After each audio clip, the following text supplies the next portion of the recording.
भरतपुर की ये नगर विधानसभा है और यहाँ से विधायक है वाजिब अली।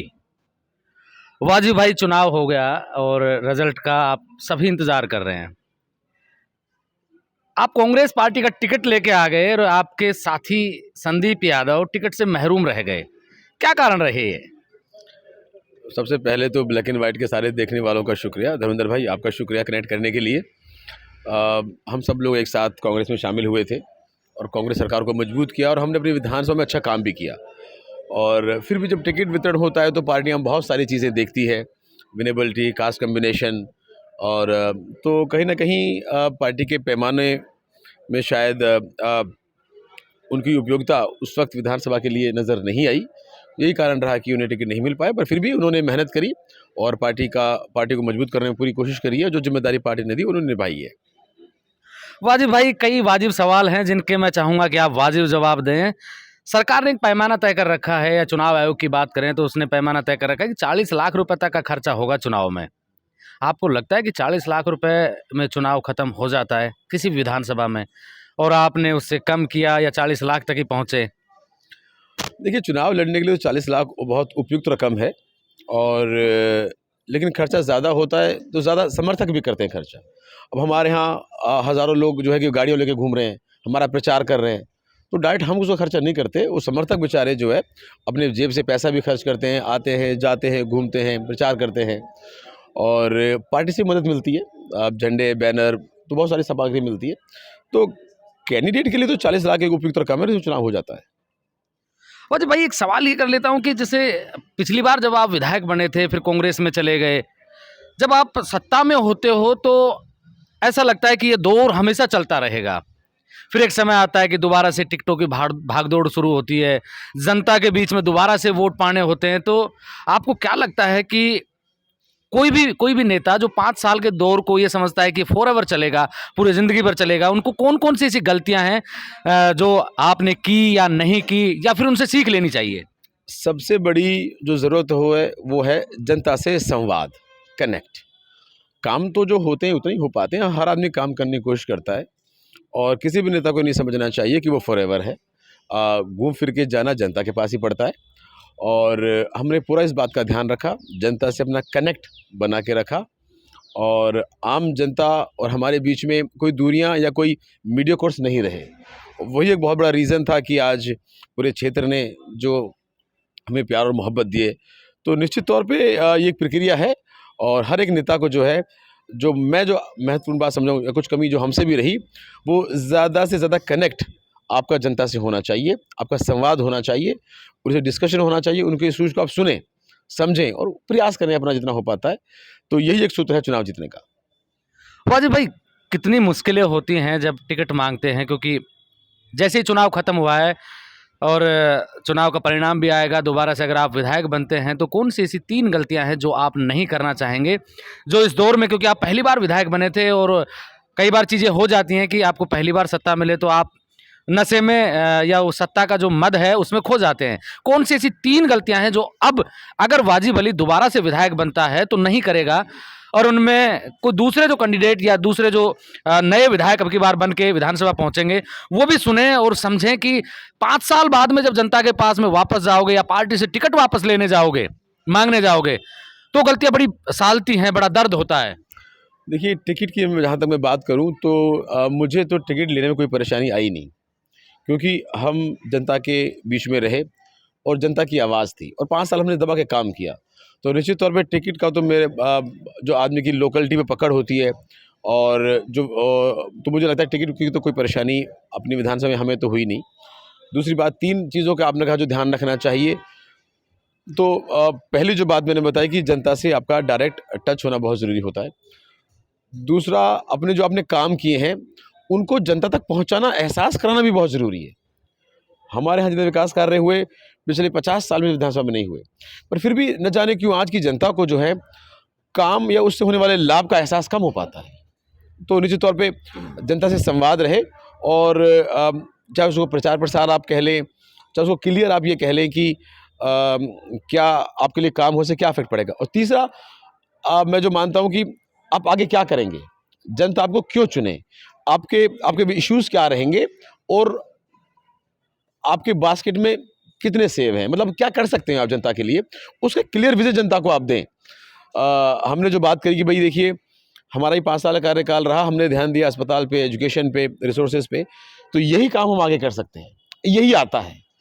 तो जनता ने उसको भी बड़ा पॉजिटिव लिया है कि आने वाले 5 साल आपको क्यों दिए जाएं, और अगर आपको दिए जाते हैं तो किन किन चीज़ों पे आपका फोकस रहेगा और क्या आप चेंज कर सकते हैं। तो जनता इन चीज़ों को भी देखती है। वाजिब भाई, मैं अक्सर एक सवाल पूछने लगा हूँ नेताओं से, क्योंकि एक जमात है पत्रकारों की जो ऐसे सवाल नहीं पूछती है। आप नेताओं के बच्चे, आपके गार्जियंस या आपके जो बहुत निकटतम रिश्तेदार हैं, उनके बच्चे जिन स्कूलों में पढ़ते हैं, आपके कार्यकर्ताओं के या फिर आपके वोटर्स के बच्चे उन्हीं स्कूलों में क्यों नहीं पढ़ते हैं? ऐसे स्कूल आप कहते हैं कि हमने स्कूल बनवा दिए, 10वीं से 12वीं करवा दिया, लेकिन उन स्कूलों का स्टैंडर्ड क्या आप अपने बच्चों को इन स्कूलों में भेज पाएंगे? देखिए बहुत बड़ा सवाल है, और इस सवाल का असल क्या है कि ये चीज़ें बहुत पहले से इन पे ध्यान नहीं दिया गया, चाहे कोई सरकारें रही। मैं कहूँ जो हमारा गवर्नमेंट इंफ्रास्ट्रक्चर है स्कूलों की, अगर हम बात करें तो बहुत पहले से इन पे ध्यान नहीं दिया गया, और यही लोगों की मजबूरी रही कि उन्होंने अपने बच्चे प्राइवेट स्कूलों में भेजे। आज जो है 5-5 लाख 10-10 लाख साल की फीस लोग भर रहे हैं। तो निश्चित तौर पे ये कमियां रही हैं कि सरकारी जो इंफ्रास्ट्रक्चर है वो पहले से बेहतर नहीं हो पाया, और इन 5 सालों में हमारा विशेष ध्यान रहा कि वो चीज़ें सुधरें। और मैं बड़े फ़ख्र के साथ कहता हूँ, हमारे सीकरी का जो Mahatma Gandhi English medium school है वो ज़िले में नंबर 1 है। वहाँ पे लॉटरी से एडमिशन होते हैं, वहाँ सिफारिशें आती हैं, और बहुत बड़े-बड़े लोगों के बच्चे वहाँ पढ़ रहे हैं। रही बात नेताओं की, तो देखिए हर एक आदमी का एक अपना इंफ्रास्ट्रक्चर है, अपने रिसोर्सेज हैं, और अपनी पॉकेट है जो उन्हें अलाउ करती है सुविधाएं लेने की या देने की। तो मेरे बच्चे तो एमएलए बनने से पहले भी ऑस्ट्रेलिया में पढ़ रहे थे, आज भी ऑस्ट्रेलिया में पढ़ रहे हैं, लेकिन अगर वो यहाँ होते तो निश्चित तौर पे सीकरी के सरकारी स्कूल में पढ़ते।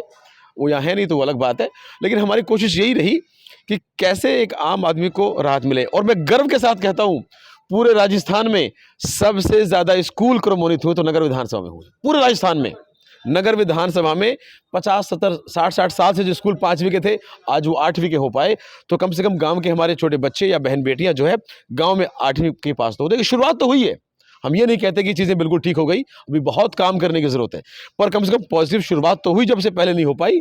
और हम उम्मीद करते हैं कि जनता ने दोबारा मौका दिया तो ये शुरुआत और बेहतर होगी। जहां एक सरकारी कॉलेज नहीं था, आज 4-4 सरकारी कॉलेज यहाँ खुल गए।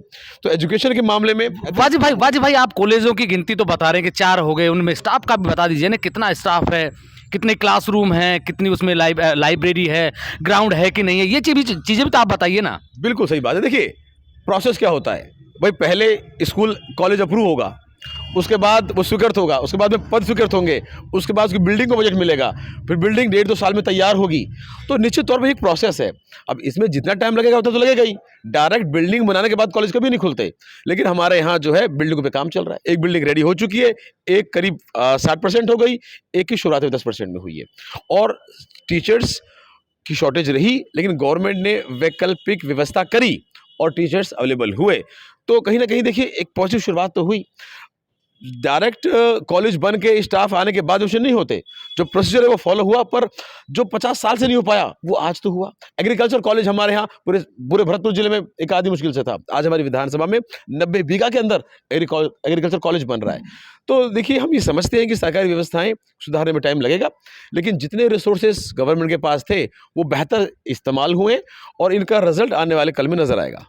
वाजिब भाई, बड़ा एक सवाल है जनता का, वो सालता रहता है सबको, क्योंकि आप उस प्रक्रिया का हिस्सा रहे हैं, आप विधानसभा के सदस्य रहे हैं, और भगवान ने चाहा तो दोबारा भी आप हो सकते हैं। मैं कह रहा हूं कि सरकारी काम करने में इतनी लेट लतीफी क्यों होती है? जब कोई प्राइवेट काम हो, कॉलेज खुलना हो, तो 3 महीने में बिल्डिंग तैयार हो जाती है, स्टाफ आ जाता है, जो भी चाहिए इंफ्रास्ट्रक्चर में वो सब चीजें अवेलेबल हो जाती हैं। लेकिन ये इतनी धीमी प्रक्रिया कि एक पीढ़ी बचपन से लेके बुढ़ापे तक पहुंच जाती है उसी काम को कंप्लीट होते हुए देखने में। निश्चित तौर पे ये हमारे गवर्नमेंट सिस्टम जो इंफ्रास्ट्रक्चर प्रोसीजर है उनकी एक प्रॉब्लम है। पहले कॉलेज खुलता है, फिर डिपार्टमेंट में जाएगा, स्वीकृत होगा, फिर पद सैंक्शंस होंगे, फिर टेम्परेरी व्यवस्था देखी जाएगी, फिर बिल्डिंग के लिए अलग से बजट आता है, फिर उसकी टेंडरिंग होती है। कई बार तो टेंडर जो है कि हमारा किसी ने लिया नहीं, कई बार तो बहुत सारे प्रोसेस इन्वॉल्व हैं इनमें। ये इतना स्ट्रीमलाइन नहीं है कि जो प्राइवेट आदमी होता है तो एक आदमी डिसीजन मेकर होता है, यहाँ बहुत बड़ी चेन है जो डिसीजन मेकर होती है। तो ये गवर्नमेंट लेगेसी जो है ना, ये इसको डिले करती है।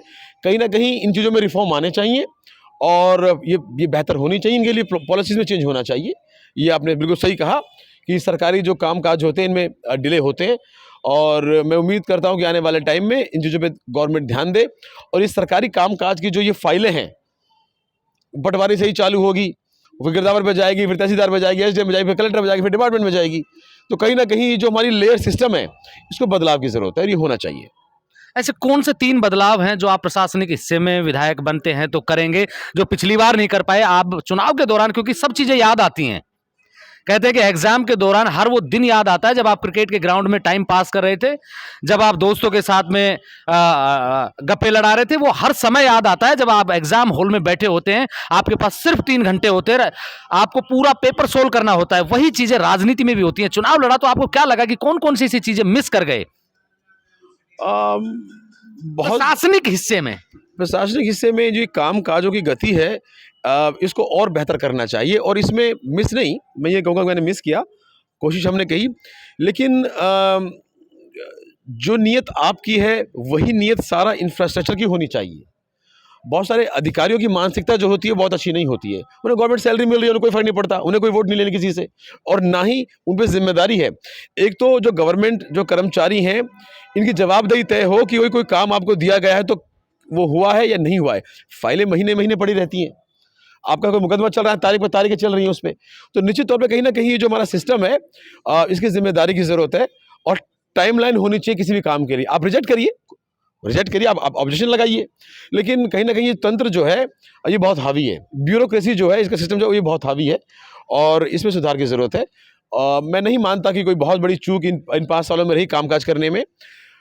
हमारी विधानसभा का ये गोल्डन एरा रहा, जितना इंफ्रास्ट्रक्चर था 40-50 साल के अंदर डेवलप हुआ, उतना इन 5 सालों में डेवलप होकर चालू हो गया। फिर भी ये और बेहतर हो सकता था, और इसके लिए हमने खूब एडवोकेसी की है, और आने वाले टाइम पे इस पे और इसकी मॉनिटरिंग और बेहतर कैसे हो सके इस पे ध्यान दिया जाएगा। कई बार रोड की क्वालिटी अच्छी नहीं बनती, वो टेस्ट लेके जाते हैं, जहाँ टेस्टिंग होती है वही पास कर देते हैं उनको, और हम और आप कंप्लेंट करके रह जाते हैं। तो ये बहुत बड़ी हायरार्की है, इसको बदलने की ज़रूरत है। और एक कहावत है भाई, जो नीयत इमाम की होती है पीछे वाले की वही नीयत होनी चाहिए। तो इमाम की नीयत तो ठीक है, लेकिन जो पीछे जो लोग जो कतार है, अगर उसकी नीयत में खोट होगा तो कहीं ना कहीं देखिए मुश्किल आती है। और कहीं ना कहीं सरकारी जो कर्मचारी हैं, ये जो ब्यूरोक्रेसी है, इनकी जवाबदेही होनी चाहिए और इनको सज़ा मिलनी चाहिए अगर ये गलती करें तो। अक्सर ये लोग जो है बच जाते हैं, और यही कमी रहती है कि ये लोग जो है इन सरकारी लूप होल्स का इस्तेमाल करते हैं और कामों के अंदर कमी करते हैं। वाजिब भाई, जिसने भी चुनाव लड़ा है, हर नेता दावा ठोक रहा है कि मैं चुनाव जीतूंगा। मैं भी यही मान के चलता हूं कि आपका भी जवाब यही होगा। अगर आपका यही जवाब है तो कितने वोटों से आप चुनाव जीत रहे हैं? मुकाबले में आपके साथ में आप मुकाबला किस कैंडिडेट से देख रहे हैं?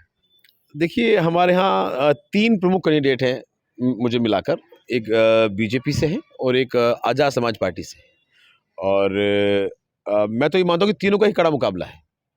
देखिए, रिजल्ट कुछ भी रहे, मैं ये कहता हूँ कि मैंने बहुत अच्छी मेहनत करी है, और मैंने इन 5 सालों में बहुत अच्छा काम किया है, और मुझे पूर्ण रूप से विश्वास है कि जनता ने विधानसभा के काम पे और ओवरऑल सरकार के काम पे मोहर लगाई है। इससे ज़्यादा कुछ नहीं। ये बहुत बेकार की बातें हैं कि साहब 5,000 से 10,000 से 1,000 से जीत होती है, और मुझे पूर्ण विश्वास है अपने काम पे, जो अपने सपोर्टर्स हैं जिन्होंने मेहनत करी है उन पे, और जनता ने। क्योंकि हमारे यहाँ जो बीजेपी कैंडिडेट हैं उन्होंने अक्सर जो उनकी विचारधारा रहती है पोलराइज करने की कोशिश करी जाती है धर्म के नाम पे, और मुझे पूर्ण रूप से विश्वास है कि लोगों ने उसको नकारा है और काम काज पे वोट किया है। क्या लगता है कि अब की बार जिस तरीके से चुनाव संपन्न हो गया, अगर कांग्रेस की सरकार आती है तो मुख्यमंत्री पद के चेहरे में वाजिब अली की तरफ से कौन सा चेहरा ज्यादा वाजिब रहेगा? मैं तो सबसे पहले अपना ही नाम रखूंगा। अगर मुझसे को पूछा जाए कौन बने, भाई मैं क्यों नहीं बनूं? हाँ। तो देखिए, ये बड़ी पार्टी के मजाक की बात है। बड़ी पार्टी के बड़े बड़े प्रोसीजर्स होते हैं। पार्टी जो चुनाव करेगी वो सबको मान्य होगा, और कांग्रेस बहुत बड़ी पार्टी है, और हमारे पार्टी में प्रदेश में बहुत बड़े बड़े नेता हैं। गहलोत साहब ने नो डाउट बहुत अच्छा काम किया है, और अगर पार्टी को महसूस होगा कि भाई उनके अलावा किसी और को बनाया जाए तो उस वक्त चर्चा होगी। पर मुझे लगता है कि गहलोत साहब ने अच्छा काम किया और उन्हें दोबारा मौका मिलना चाहिए। आप मानते हैं कि अशोक गहलोत को दोबारा मौका मिलना चाहिए? बिल्कुल, मैं मानता हूँ कि अशोक गहलोत साहब ने बहुत अच्छा काम किया है, उन्हें दोबारा मौका मिलना चाहिए, पर ये डिसीज़न लेना पार्टी आला कमान का काम है। अगर पार्टी को लगेगा कि उनके अलावा किसी नए आदमी को मौका दिया जाना चाहिए, तो फिर उसमें देखा जाएगा। लेकिन इन 5 सालों में जो काम हुए हैं, वो ऐतिहासिक हैं और हर एक बच्चा-बच्चा राजस्थान का ही बात मानता है। राजस्थान गवर्नमेंट की स्कीम्स आज पूरे देश के लिए एक स्टडी मॉडल बनी हुई हैं, तो निश्चित तौर पे जो अच्छा काम हुआ, उसकी सराहना होनी चाहिए। वाजिब भाई, आपको क्या लगता है कि कांग्रेस की और बीजेपी की राजस्थान में कितनी-कितनी सीटें आ रही हैं? क्योंकि अंदर खाने आपको सब पता होता है, आपने चुनाव लड़ा है, अशोक गहलोत के भी नज़दीकी रहे हैं, आपके पास में सारी खबरें आती है, जो इनपुट्स हैं वो आते हैं, तो आपको क्या लगता है कि कांग्रेस की कितनी सीटें आ रही है और बीजेपी की कितनी सीटें आ रही हैं? भाई मैं तो पहले 15-20 से नगर से बाहर निकला ही नहीं हूँ, तो मुझे सिर्फ अपने नगर आजकल फ़ोन है, ये सब बता देते हैं। देखो सब लोग अपने-अपने दावे करते हैं, हाँ। पर मुझे पूर्ण रूप से विश्वास है कि इस बार कांग्रेस की सरकार रिपीट होगी, क्योंकि जिस हिसाब से काम हुए और आम जनता ने महसूस किया है कि सरकार ने जनता के मुद्दे टच किए हैं, चाहे वो महंगाई का हो, चाहे वो बेरोज़गारी का हो और चाहे वो सोशल सिक्योरिटी का हो, सामाजिक सुरक्षा का हो। तो उस हिसाब से सारे मुद्दे टच हुए, तो मुझे विश्वास है कि कांग्रेस सरकार रिपीट होगी। ये है नगर से विधायक वाजिब अली। 3 तारीख को इनका दोबारा जो इलेक्शन हुआ है उसका रिजल्ट आने वाला है। उसके बाद में हालांकि ये सबसे खूबसूरत बात रही कि इन्होंने कहा कि मुकाबला टक्कर का है तीनों ही प्रत्याशियों के बीच में। जनता अगर कामकाज के आधार पर वोट देगी तो वाजिब दावा कर रहे हैं कि मैं चुनाव जीतूंगा। अदरवाइज अगर किसी दूसरे तरीके से जनता ने वोट किया होगा तो फिर मुकाबले की बात है। 3 तारीख को जनता जो चुनाव आयोग है वो परिणाम घोषित करेगा, उस सबके लिए मान्य रहेंगे। आप मेरे साथ देख रहे हैं ब्लैक एंड व्हाइट सच। मैं महेंद्र यादव। जय हिंद, जय भारत।